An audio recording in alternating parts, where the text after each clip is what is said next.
సందేశాలు చూసిన తర్వాత ఆర్ వాళ్ళు మీడియాతో మాట్లాడేది చూసిన తర్వాత I felt it's going to be reality.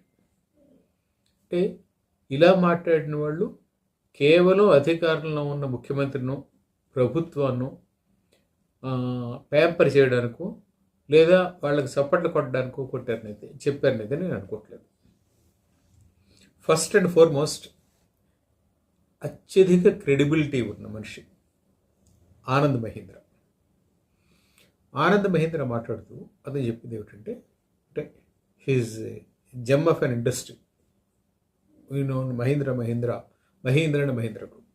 అని చెప్పింది ఏమిటంటే, రేవంత్ రెడ్డి స్కిల్ యూనివర్సిటీకి నన్ను ఛాన్సలర్గా ఉన్నప్పుడు నేను సంశయించాను.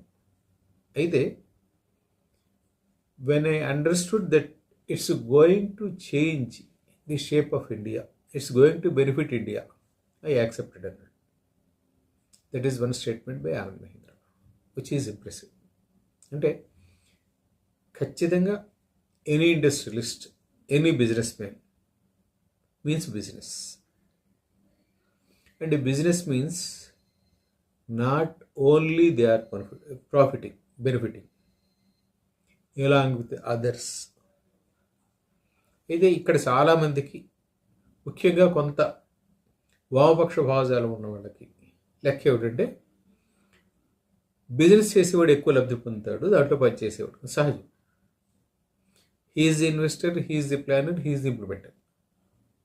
ఎస్, ఖచ్చితంగా బిజినెస్ చేసేవాడికి ఎప్పుడూ ఎక్కువ లాభం ఉంటుంది, ఇన్వెస్టర్కి ఎప్పుడూ ఎక్కువ లాభం ఉంటుంది కంపేర్ విత్ ఎంప్లాయీ.